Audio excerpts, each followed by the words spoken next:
I've been watching Skeppy for a couple of years now. And I recently saw this video where he collaborated with Technolarp. Now, Skeppy has collaborated with many impersonators before, but the video itself felt strange. No, please give me this stuff back! Yes! One of the most significant people to ever come out of his channel was Technoblade. He passed away from sarcoma, a cancer that starts in the bone and soft tissue. And ever since he passed away, the people around him haven't been the same. I really miss him. I really miss him. I really fucking do. Maybe people just grew up. Maybe it's the nostalgia that's messing with my head. Or maybe it's simpler than that. Technoblade mattered so much to the people around him that his lack of presence is still doing something to them 4 years later. If I had another 100 lives, I think I would choose to be Technoblade again every single time, as those were the happiest years of my life. That is something that I've been quietly obsessed with ever since I was a kid. You were given the ability to see, think, feel, and love, just for it to be taken away from you. Seeing someone you once loved, you once had a meaningful conversation with, you once heard their voice. I hope you all enjoyed, and I'll see you guys next time. Just for one day, to receive the news that that very same person who was just alive yesterday Bye! is no longer with you. That is cruel. With the feeling of grief, the feeling of nostalgia, reminding you of the days where you were once happy to be with them for one last time. So long, idiot! Oh! Is even more upsetting. Because it's fine.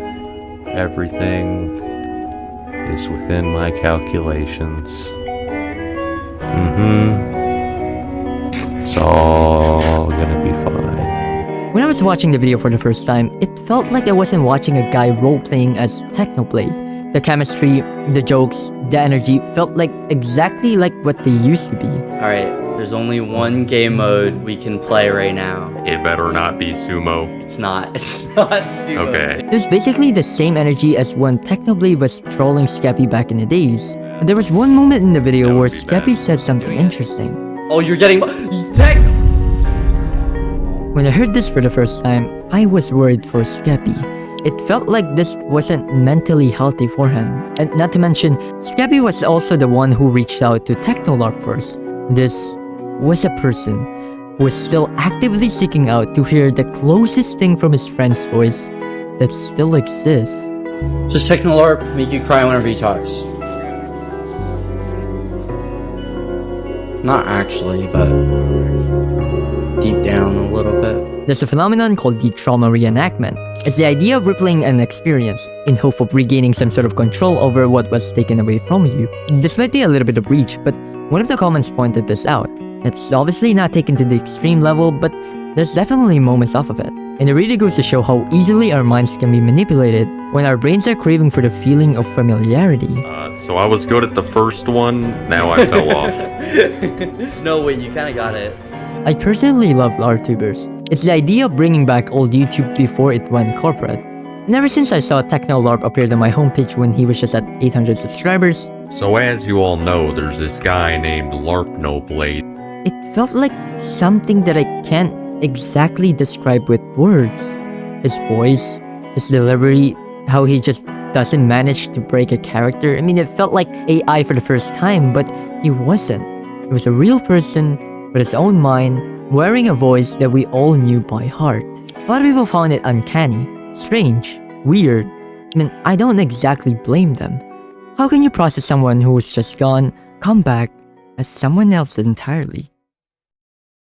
Charlie made a video on this, and ever since then, it's been a mess for everyone. Suddenly, everybody just hated Technolarp because a big YouTuber had an opinion that everyone just went along with it. And Technolarp tried to make a response, but it didn't really went well for him. And sure, it was a little unusual for Skeppy to reach out, but he knew what was going to happen. Larpy warned them about this. Have you actually spoken to Technoblade now? Never. Dude, it's so crazy speaking to him. You feel like you're tripping. How do you mean? Like, it feels like you're talking to the real deal. He does sound like him. Otherwise, I don't think Technolarp would have just integrated himself with the people who are actually close with Technoblade. Because at the end of the day, he is merely playing a character. A lot of people are also saying that if Technolarp was going to collaborate with Skeppy, he should have just be himself, but that completely misses the entire point of LARPing, live action role-playing. You don't just get to use a term without understanding what it means. On camera, it's supposed to stay in character. I personally saw the entire thing as the Minecraft community grieving for Technoblade. In a way, I don't think you've moved on, and maybe you never will. Myths are just ancient memes that have been passed down through history. Anyone who has interacted with Technoblade and Technolarp may still be in the denial stage of grief. They're holding to the possibility that Technoblade is still trying to send a message through Technolarp. He sounds like him. One blade. He acts like him. Technolarp sometimes dies, but that was not one of the times. So maybe a part of Technoblade is still there. Anyone who has watched a video of Technolarp may be experiencing grief as well. It might be denial, it might be bargaining. The mind naturally creates a defense mechanism to protect itself from the permanence of loss. It's trying to say that if I can find a replacement, maybe I can pretend that we never lost them in the first place. Even the person LARPing as Technoblade may have been grieving. Yes, role-playing is a trend, and he is participating in it, but bargaining, the third stage of grief, is also about searching for a way to undo what's already happened. Maybe he's not acting like Technoblade because he's popular, but because he's asking the same questions too. What if none of this ever happened to him? The comments under Technolarp's video from 2 weeks ago were almost entirely supportive because it serves as a temporary coping mechanism that there's a new upload from Technoblade. But it's an illusion that his spirit is living on in someone else's body, when really, it's someone who's just wearing a costume for an audience that can't let go. If Technolarp weren't donating his earnings to charity, would the reactions been the same? Charity is one of the easiest ways to shield yourself from criticisms and questions when you're doing something that is genuinely strange.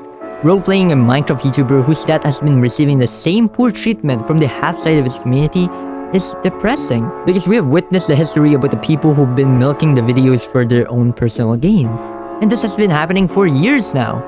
The channel ended shortly after Technoblade's father made a statement asking for the roleplay to stop. Striker respected that and posted a response. I wanted to say that if you guys are only here for the Technoblade persona, like the Technoblade stuff, I highly advise that you unsubscribe. Grief is an extreme experience that we all have to go through one day.